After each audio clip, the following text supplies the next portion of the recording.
I've got 4 drafts coming up in the next couple of hours today, but I wanted to squeeze in one more show for all of you guys before the season begins. Welcome to Old Man Squad Fantasy Basketball. My playoff beard coming in disgustingly large. I am Dan Bespris, and you can find me on social media at Dan Bespris, and you probably should, because tweet storms are coming down the pike. We'll have our first tweet storm tomorrow. That's when basketball begins. Also, like and subscribe. If you like the show, do it now. If you want to think about it, you can do it later. That's all good.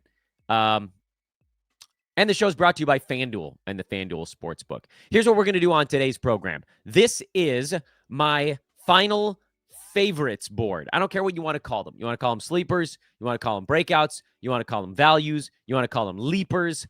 I don't care what you call it. These are the names that I am targeting in most frequent situations. There is 1, 2, 3, 4, 5, 6, 7, 8, 9, 10, 11, 12, 13, 14 names. We're going to spend 2 minutes per name because you guys have heard my thoughts on all these guys 1,000 times already. And this show is really just about getting you guys the names before whatever drafts you might have going today. Get it? Got it? Good. Let's roll. Here's the board. This is my free Google Sheet in the show description. Probably should have mentioned that at the outset, too, if you guys want to see all the work I've done.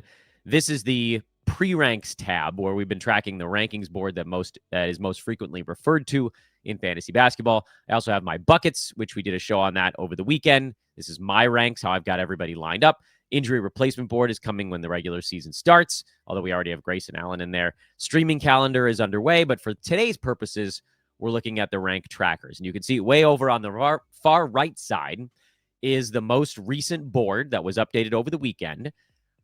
For those that are following along on YouTube, you get a slightly better experience for today's show. Sorry, old-fashioned podcasters. Even though I actually love you more, your ad dollars pay more than YouTube ad dollars.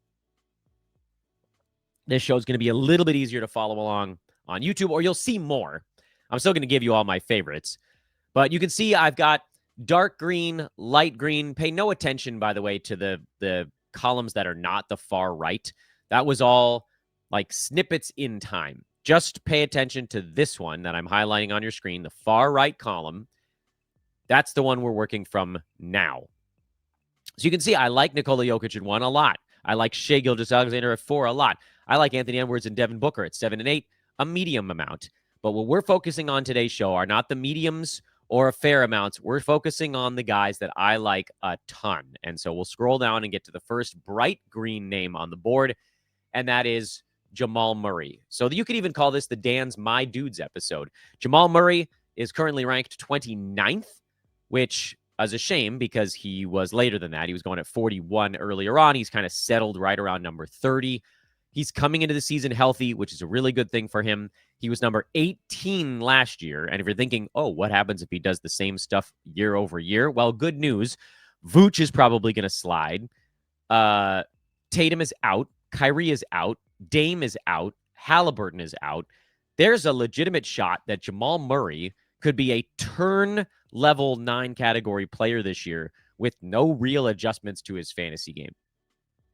Now, you could see him jump 4 or 5 slots up just by doing the same stuff again, although probably reasonable to assume that Kawhi Leonard and maybe Joel Embiid can squeeze their way up into that mix. Other guys that are going to fight for it are guys like Josh Giddey, Deni Avdija, etc. But we're looking at, I think, Jamal Murray, a mid-second round season without any real changes. He was already a mid-second rounder without any changes, and then you wiped 4 guys out in front of him. So Jamal Murray's my first guy on the board. I think he gets to probably somewhere in the neighborhood of about 68 to 72 ball games. I'm hoping for the higher end of that, but I'm also reasonable as a human being. So it'll probably be more along towards the lower end. He was at 67 last year, and he came into the season still kind of banged up, did not look right during Olympics last offseason, and then rounded into shape, and he was outstanding after that point. So he's the first name on the board. The next name on the board, as we continue to flip back and forth between different tabs, is at number 34, and that is my guy who we've talked about 1,000 times on this show, but we'll talk about him 1,001, Derrick White, who everybody thinks the Celtics are going to be terrible this year. I don't. And every time I say, I don't, I think of Shooter McGavin. He's like, Doug, everybody loves what Happy's bringing to the game, Doug. Well, I don't. Here's the thing. I think the Celtics are going to be accidentally good. And by accidentally, I mean the players are good enough that they're going to find wins in a bad Eastern Conference. And Derrick White is going to be at the middle of it. This is going to be, by all accounts, kind of like the breakout campaign. Now that 9-cat players, we've known about Derrick White's breakout potential forever and ever and ever and ever. He's a guard who blocks 1.1 shots a game. He's the best shot-blocking guard in the NBA by just a hair over Shai Gilgeous-Alexander. Made a ton of three-pointers last year. Might have to change his shot profile a little bit with no Tatum around. But I don't care. Like Anthony Simons, go ahead and do stuff. And Peyton Pritchard, go ahead and do more stuff. Derrick White's going to have to do more than he did last year, especially if Jaylen Brown is out to start the season. But that's not even built in to these computations. I think Derrick White is a second rounder on a per game basis. I think much like Jamal Murray, he actually, with a good shooting season, has a chance to be a mid to high second rounder on a per game basis. And he's been extraordinarily durable in his NBA career, which again, doesn't necessarily mean it's going to happen again, but gives you a better shot at it than if he perhaps was not. And I forgot to put his face up on the screen so that people can fast forward and rewind and hear what I'm saying. So Derrick White, Jamal Murray, these are basically third round guys going in the third round in pretty much every league. I had to take Jamal Murray at, I think, 24 in one draft. And I think Derrick White at 25, which, yeah, I mean, it wipes out a lot of it, but I didn't want the guys behind them. So that's where I went. Third name on the list is Kawhi Leonard. I am such a Kawhi sucker. And we're at a point now where I'm actually comfortable taking Kawhi in basically all formats. He's coming into the season healthy. I don't think that he's going to be suspended for this aspiration stuff. Pablo Torre is beating down the door, but like it's not coming down that fast. It just isn't. I feel pretty confident of that. I could be wrong, but I don't think I'm going to be wrong. And Kawhi, as we all know, is a mid-first rounder when he's actually playing basketball. And he's going to be playing basketball. He's healthy to start the year. That's such a different scenario than what we had last season when Kawhi was out for the first 2.5, 3 months. He didn't get ramped up to full Kawhi until like February last year. And from February on, he was basically a top 7 guy in 9-cat. And he was almost good in every category. He had 0.5 blocks a game. He was 0.2 blocks a game away from being good, being better than league average, fantasy league average, in all 9 categories.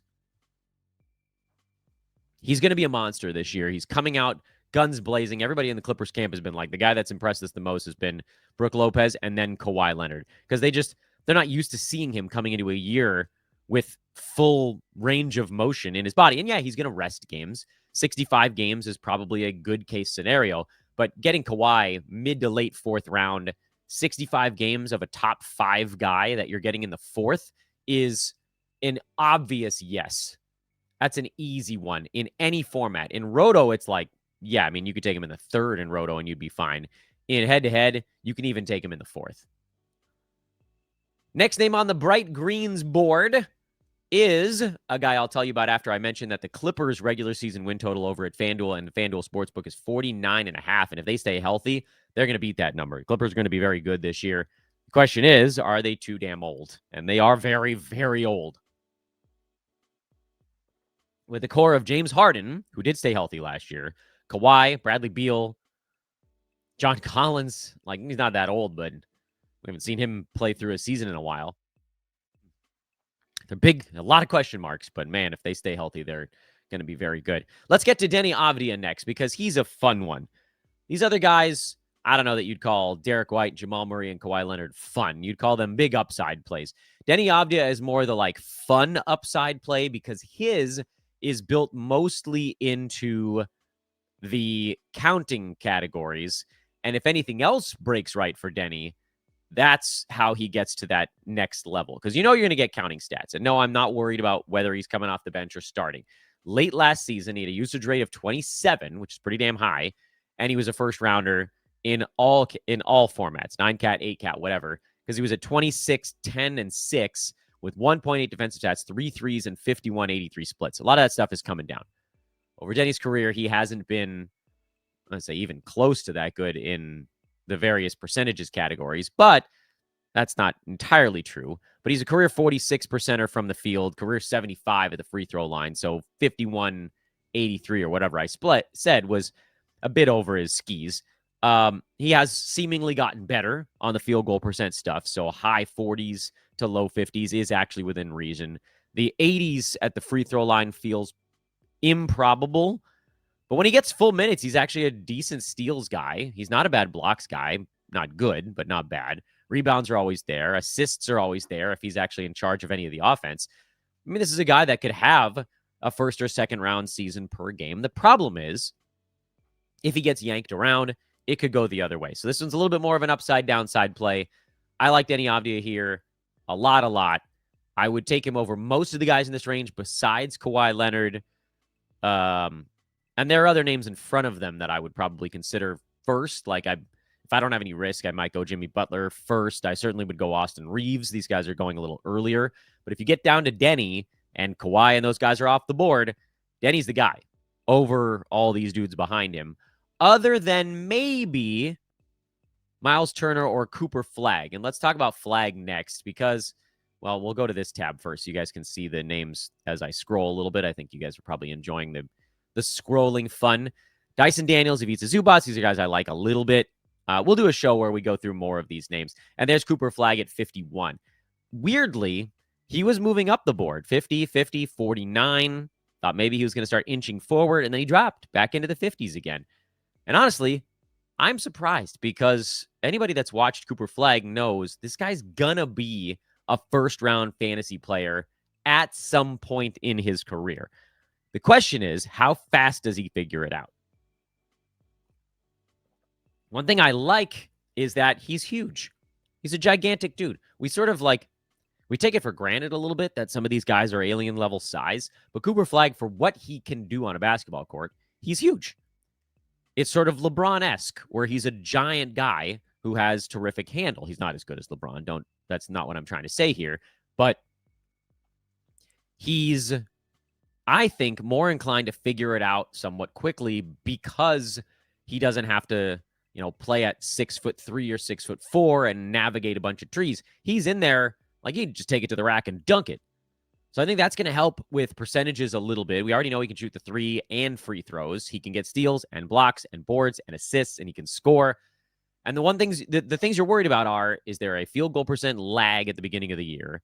And will there be turnovers all season long? And I think the answer on the second one is probably yeah. Probably from point A to point B, he's going to turn the ball over this year. But I do think field goal percent gets sorted out quicker than most. So I would expect Flagg to start the year in the, 75 to 100 range for a little while and kind of bounce around in there with big games and little games. And it'll be fun and exciting. And then all of a sudden, things are going to start to click. And in December, you're going to see an inch forward. And in January, February, you're going to see an inch forward. And then post-All-Star break, when everybody starts shutting guys down and no one's playing any defense, you're going to see a big surge. And so maybe this makes more sense for head-to-head, but I think in Roto, it's cool too. As I think by the end of the year, he's going to be top 50 in aggregate or better. And I think by the end of the year, if you're looking at the sort of micro side, the short term, he'll be better than top 50 individual weeks pretty easily, is my guess. Player 6 on our board today. I'm trying to count it mostly so that I can just remember what the hell I'm doing. It has nothing to do with actually who cares how many. I don't remember what I said. Did I say 14 numbers? All right, we got a little bit to go. But hey, before I tell you guys about Jalen Duren, who's the next name on the list and a center that I like a lot this coming season, just a reminder, this free Google Sheet that we're using, you guys can access via the show description. It's really, really, really easy to find. Just a link in there. It's free forever and ever. And the reason I do that is because I think that's how people want to consume their fantasy content this year. I think people like this model, and that's what I'm trusting in. I think you guys like to be able to watch free podcasts and read free tweets and get all your content and not have to deep dive it and figure out where to spend a ton of money. And so that's what I'm doing. It's a philosophical thing, I think, more than anything else, that over the last 20 years or so, people have kind of changed the way they consume content. And I bring this up because after a number of instances where folks are like, Dan, what are you doing? Why is everything you do free? I opened up a $1 Patreon. If you guys are at all interested in it, that is in the show description as well. It's patreon.com/oldmansquad. It's the lowest number I could possibly choose on their website because honestly, I don't think that I deserve that or really anything from you guys on the cash side. I don't think that that's what you guys want to do, and I don't think that's the thing that makes sense. But from my own standpoint, I also can't justify doing this at a loss forever. And the first year, yeah, small loss while we're building it up. We are very close to getting to the point where I can pay for all my childcare expenses with my job. That's the goal here. So if you have an opportunity to do $1, I would very much appreciate it. If you can't, I also completely understand. And I'm going to keep doing all this stuff for free for at least 2 full fantasy basketball seasons, in addition to the one I've already done. But I am 99.999% sure that by the time we get to the end of that third year, we will be there. But please think about it. Patreon.com/oldmansquad. That's the link there. And the season's starting, so it's probably too late for this, but fantrax.com/oldmansquad. You should check it out. Now that Yahoo is making you pay to set your lineup for the entire week, there's just no reason not to switch to Fantrax. They have that option for you over there, and you don't have to pay for it. Unbelievable, that cash grab. While I'm over here saying, you can give me $1 if you want. If you don't, I don't care. Jalen Duren, next name on the board. And we're going to move through these things a little bit quicker now. I spent more time on the kind of top of the board because everybody's interested in those. Duren last year averaged 12 and 10 with just under 3 assists. He was, however, better as the season went on. Entire year, he was number 78. Second half of the year, he was number 48. And that's the Jalen Duren starting point that I think we get this season. My hope, and we'll see if it pans out, my hope is that Duren can be better than 48 because that's basically where you're drafting him at 58, mid to late 5th round. So I think he's going to be a small value regardless. The reason I have him as one of my favorites is that I think he probably continues to learn how to play better position defense. And if he does that, his minutes will go up from 27 to 28 or 29. And every time you squeeze another minute out of Jalen Duren, good things happen. He just has never really had more than 27 minutes a game all season long. He was kicking around at about less than that at the beginning of the year and then pushed it up to 27. If he gets that to 28 or 29, the rebounds, like he could legitimately lead the league in rebounding this year. He was already top 10 past season in 27 minutes a game. That's damn impressive. The guys at the tippy top of the board, Domantas Sabonis, Kat, Jokic, Zubats. Zubats is only at 33 minutes a game, but the other guys are more like 35, 36, 37. So Duren's in there at 27 with Isaiah Hartenstein, who was also an amazing per-minute rebound guy last year. His minutes are not going to go up. He was at 28. Duren, I would argue, probably the best rebounder in the NBA by minute that we saw last year. Mark Williams was actually right in there with him. But these guys, like, if you squeeze another 3 minutes out of Jalen Duren, that's another, more than 10%. Like, he's going to be up in the mid-11s, pushing 12. And that's only 29 minutes. I don't think he's going to play 32, 33. If he did, he would probably lead the league in the rebounding, or he'd be fighting with Sabonis at the top. So I like Duren this year. I think there's every reason to like him. Let's go back to the Google Sheet, and you can see the next name on the board that's in bright green is Jarrett Allen. And this is because he's a comfort blanket. This isn't because, like with Jalen Duren, I think that there's upside. With Jarrett Allen, it's more of like, this is the center you ought to be taking here if you don't get Jalen Duren, and especially if you need a center. Now, the caveat on Jarrett Allen is, if you're already good on centers, don't do it. You know, with Jalen Duren, like, I think there's some upside there, and I would probably push you into it anyway. If you already have centers, go Kobe White at that exact same spot. I like him a ton. Not quite as much as Jarrett Allen in 9-cat, but like overall, Kobe White's going to be almost as good. And the issue too is there aren't that many names in this range that I think are really, really, really, really good fantasy plays other than the centers we've been talking about. Duren, Jarrett Allen, I think DeAndre Ayton's going to be good there. And then there's a lot of guys that I like a medium amount, like Zach LaVine, Peyton Pritchard, Andrew Nembhard, Isaiah Hartenstein. But again, like, some of those guys are going 6, 7, 8 picks later. A lot of them went earlier. This is a weird little pocket. In terms of Jarrett Allen and his fantasy game, just expect a repeat. You know, don't overthink it. He was great last year. He was at about 14 and 10 in 28 minutes. His minutes probably stay about the same. They could go up a little bit if the Cavs play slightly more competitive games. They could also go down if Cleveland decides they want to run small any more than they did, which I don't think they will, but you never know. And that's just the Jarrett Allen magic, because he goes on stretches where he's a first rounder. He goes on stretches where he's barely top 100, and he levels off near 50. And it just happens. It's unbelievably predictable stuff. Happens routinely. It's like every year we do the same song and dance. I think I forgot to put his face on the board. There's his face. If you need to see Jarrett Allen, there's Jarrett Allen's face. Congrats. You've just seen a face.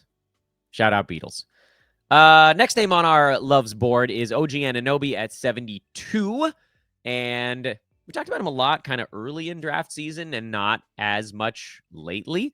But I don't really have any additional thoughts on OG. I just think that if we're thinking about last year, maybe the minutes come down a little bit with Mike Brown instead of Tom Thibodeau. The thing that probably impacts for OG, and you can look at his season over season numbers between Toronto and New York, is points.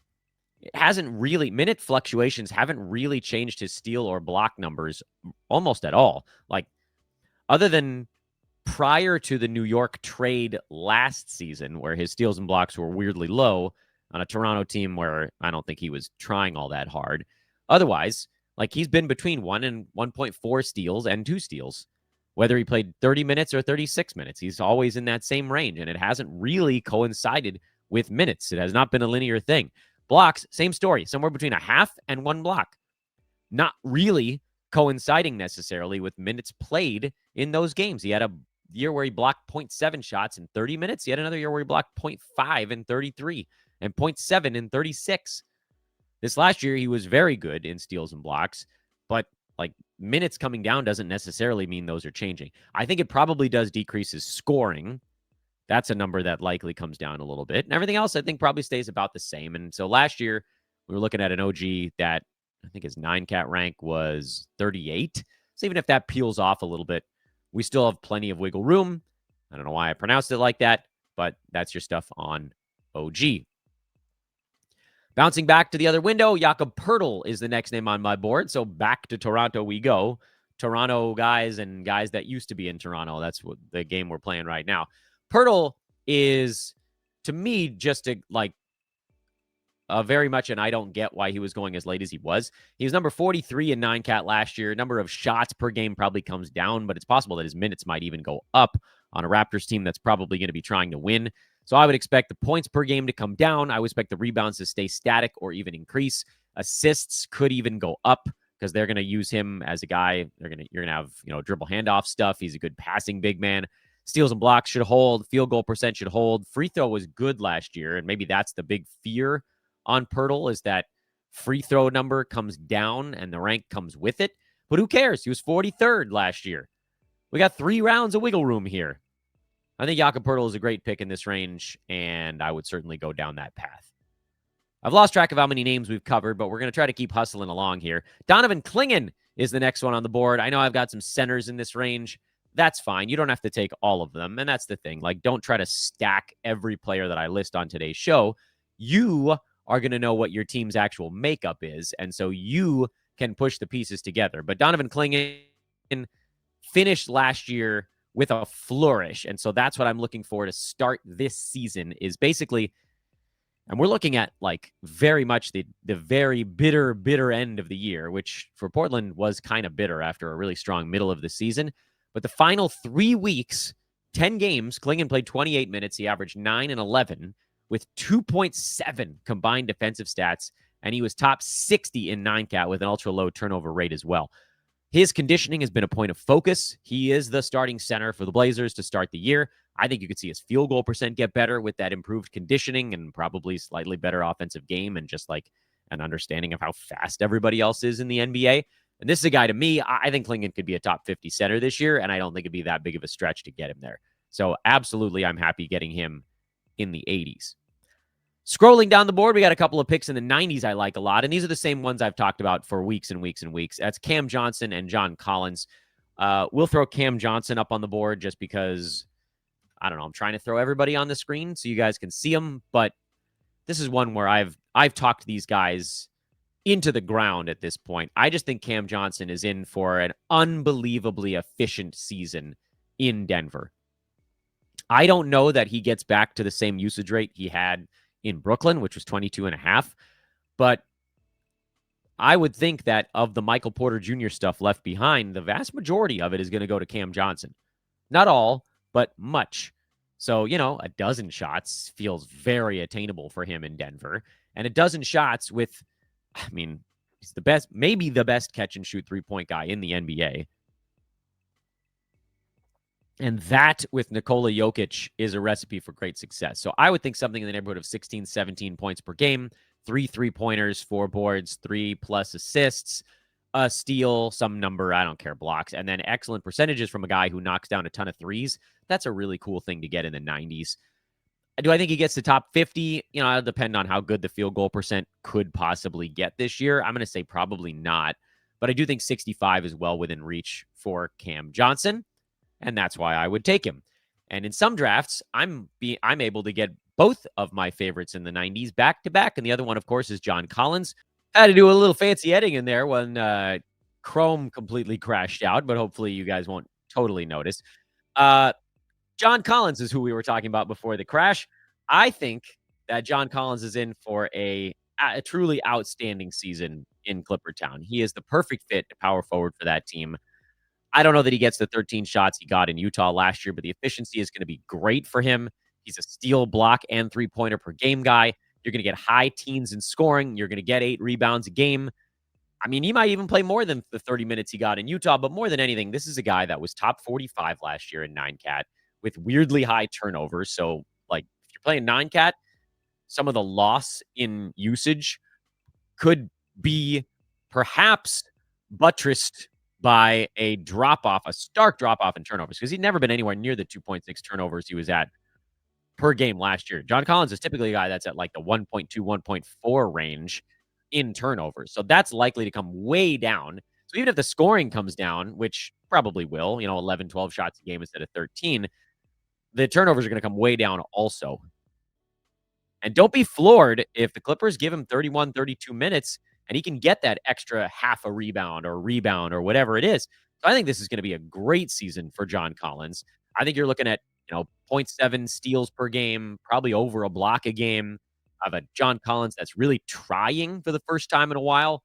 And but I just don't see a whole lot of downside in the 90s. I feel like top 69 cat is well within reach for him. Got to figure out where everything was as I'm booting stuff back up. So John Collins was there at 92. Then there's a lot of guys that I'm not a massive fan of. I really like Onyeka Okongwu at 98. I don't know. He almost made it to bright green. Josh Hart at 100 is solid. Tari Eason at 102 is solid. But the next name that we really, really love is one we've talked about 1,000 times before as well, and that is Toumani Camara, who the Blazers just signed him to a massive extension. Not massive, but medium-sized extension. Having some internet malfunction issues here. We try to pull up the Toumani Camara page. Come on, guys, let's get this thing going. I'm trying to run a show here, and I can't keep stopping it. Last season, and again, a lot of fantasy handicapping is paying close attention to the stuff that head-to-head leaguers often don't see, which is the last 3 to 4 weeks of the year. I think it actually gives roto leaguers a little bit of a heads up, because head-to-head players, their seasons are usually over by mid-March. And so they're like, all right, done, pack it in. But at the end of years, that's when you see what teams are thinking about doing the following year. And Toumani Camara was a top 50 guy over the season's final 12 ball games. And it wasn't like he was blowing the doors off with percentages. He was at 47.7 and 60. It was just all about him getting to do a little bit more on offense. He was at 15 points, 5 boards, 2.5 assists, 3 threes, 1.5 steals, half a block. That's what it took to get him there. Low turnovers. That's always going to be a point of joy for Camara. And I just think he's going to keep getting better. This is a guy that the Blazers believe in. He's their best defender. He's going to be out there a lot. And for a while, we could get him at 120 something. I liked him when he was at 105. He went down into the 120s. I loved him there. And I still love him at 107, not because the value is better than it was a while back, but because the players around him, like a lot of the really great values, have pushed off the board. And the fact that Kamara is still in this range, you can still get him, ninth, 10th round range. That to me is a really nice win. I think he's a solid play in that range. And finally, I think this is the last of the 14 names. Is there anybody else later? No, just guys that I like a lot, but not love. And this one's a hard one. And that's Keegan Murray. And the reason this one's hard is because he's hurt right now. And I pretty much tell you guys, don't draft injured players. So why am I making an exception for Keegan Murray? The exception there is because of the nature of his injury. It is hand, thumb. It's the UCL, I think, if I'm remembering right. It might not. Something in the hand. Yeah, it was a torn ligament. That sucks. But he'll be back soon. And his conditioning won't be as messed up as these guys that are rehabbing multiple ankle surgeries or knees or whatever. Keegan's been able to run and do whatever with everything but the one hand. The hand will just be, like it'll probably take a little time to get the shot quite right, but he'll be fine. And I think they're going to get him in there as soon as he's ready because the Kings are not going to be that great. And they're going to we just talked about this to Toumani Camara. Keegan Murray's the best defender that the Kings are going to play big minutes. Keon Ellis is a very good defender, but there's no guarantee he's going to get to play all that much because he's very bad at offense. Keegan Murray is good at both, and everybody hates him now because there was so much hype. Keegan Murray is a victim of hype in so many respects. He is a guy that everybody thought was going to take this colossal flying leap as his career's gone on. And it hasn't really happened. His rookie season was good. His second season was very good, was better. And then this last year, he kind of like peeled back a little bit. Everybody thought he was just going to keep getting better. Every year, it was going to be like this massive Keegan Murray elevation situation because he was top 60 in his second year in the NBA. And then this last year, he fell back a bit. He was 86. Usage came down. Field goal percent came down. Things just, it wasn't the way we wanted. He was 45 and change percent his first 2 years in the NBA. This season and even the one before it, 3-point percent kind of came down a little bit. But here's the beauty part. I don't care. Because, and this again is a situation where you got to look at a guy late in the season. It wasn't like he became a world-beating shooter, but the second half of the year, he just started to make some shots. And it wasn't a big change year over year or month over month. Over the entire season, he was at 44.4% from the field. The second half of the year, he was at 46.7. It's not a big jump. It's 2% basically. First half of the year, you can do the math on that. He was more like 42.5.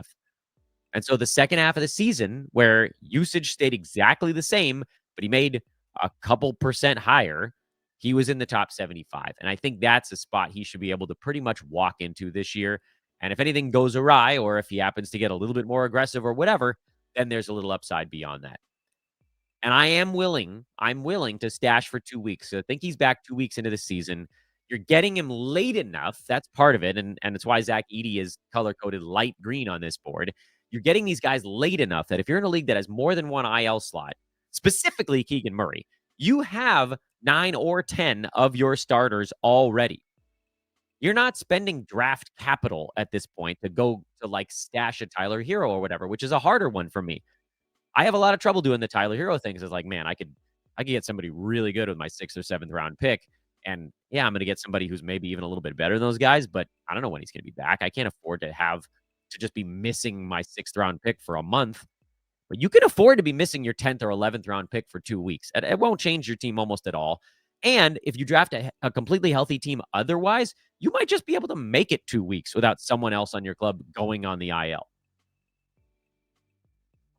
So that's why I'm good with Keegan as your only IL spot guy. And because it's a hand thing, I think we're in pretty good shape. And that was it. Those are all the guys. Those are the loves here on the last board. Thanks for watching, everybody. We're going to try to get one more show out before the season starts. Before the day the season starts, meaning I'm going to try to do one more show today on Monday. I actually don't know what I'm gonna have planned for Tuesday. Maybe just like a grand let's get ready for the season thing, or maybe we're gonna look at some injury stuff. I ain't gonna look that far ahead. We got through the big stuff.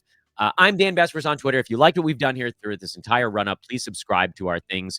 I'm going to be doing 2 shows basically every weekday during the regular season, a recap show so you guys know who to pick up and drop. We'll do buy lows, we'll do sell highs. We're going to do all kinds of stash shows. I have a laundry list of things that I don't have in front of me right now of shows that we're going to put together during the regular season. So I really would appreciate the subscription. Hit that like button. And again, if you've enjoyed our stuff, if you've used the free Google Sheet, whatever, please sign up for an account at fantrax.com/oldmansquad. Call that a favor to me. You're going to end up liking it over there, especially as Yahoo continues to make things harder for us to do. Second thing is check out our friends at FanDuel, the HOF app, and if you feel so inclined, again, I really don't want to push anybody in anything. There is the $1 Patreon. All of those links are in the show description. Just quickly click in there, look at your phone, whatever. You'll see them. The Google Sheet is the one I think you guys are going to really like during this regular season because you get that streaming calendar and the injury board on top of anything else going on in there. Thanks for watching. Thanks for watching the entire run-up, guys. This has been an amazing, amazing run-up to the season. The YouTube page has done numbers that I never thought possible, and we're only in year 2. I'm Dan, and I'll talk to you guys real soon. Sorry for the weird edits. I'm not that good at video. Here, everybody.